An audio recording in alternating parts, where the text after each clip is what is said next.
ప్రేక్షకులకు స్వాగతం. వార్తలు చదువుతున్నది ప్రమీలారావు. సార్వత్రిక ఎన్నికల నేపథ్యంలో అభ్యర్థుల ప్రచారాన్ని ముమ్మరం చేస్తున్నారు. గ్రామాల వారీగా ప్రజలను కలుస్తూ ప్రభుత్వం ప్రవేశపెట్టిన సంక్షేమ కార్యక్రమాలను అధికార పార్టీ అభ్యర్థులు వివరిస్తూ ఉంటే, ప్రభుత్వ వైఫల్యాలను ప్రతిపక్ష కూటమి అభ్యర్థులు లేవనెత్తుతున్నారు. ఇదే తరుణంలో అభ్యర్థులపై సైతం విమర్శనాస్త్రాలు సంధిస్తున్నారు. ప్రధానంగా ప్రకాశం జిల్లా దర్శి నియోజకవర్గంలోనూ అలాంటి పందానే కనిపిస్తోంది.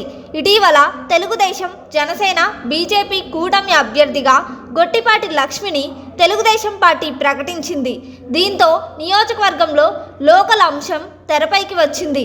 వాస్తవానికి వైకాపా, తెదేపా అభ్యర్థులిద్దరూ స్థానికులు కారు.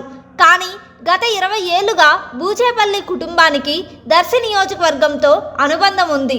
2004 ఇండిపెండెంట్ అభ్యర్థిగా బూచేపల్లి సుబ్బారెడ్డి బరిలోకి దిగి ప్రధాన పార్టీలపై విజయం సాధించారు.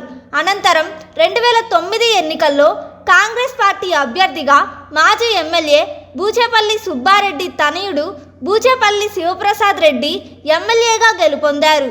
2014లో జరిగిన ఎన్నికల్లో బూచేపల్లి శివప్రసాద్ రెడ్డి వైకాపా తరపున ఎమ్మెల్యేగా పోటీ చేసి స్వల్ప మెజారిటీతో ఓటమి చెందారు. 2019 ఎన్నికల్లో తన తండ్రి మాజీ ఎమ్మెల్యే సుబ్బారెడ్డి అనారోగ్యానికి గురి కావడంతో శివప్రసాద్ రెడ్డి ఎన్నికల్లో పోటీకి దూరంగా ఉండి వైకాపా ఎమ్మెల్యే అభ్యర్థి మద్దిశెట్టి వేణుగోపాల్ గెలుపునకు కృషి చేశారు.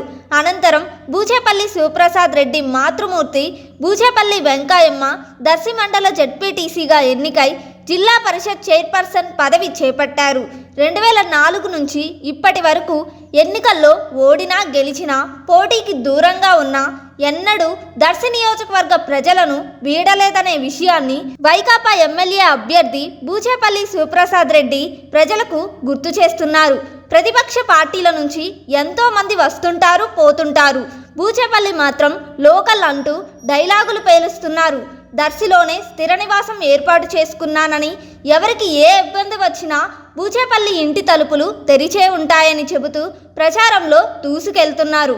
కానీ తెలుగుదేశం పార్టీ నుంచి ఇప్పటి వరకు దర్శి నియోజకవర్గం నుంచి పోటీ చేసిన అభ్యర్థుల్లో మాజీ ఎమ్మెల్యే నారపశెట్టి పాపారావు తప్ప ఎవ్వరూ స్థానికంగా కేడర్కు అందుబాటులో లేకపోవడం గమనార్హం.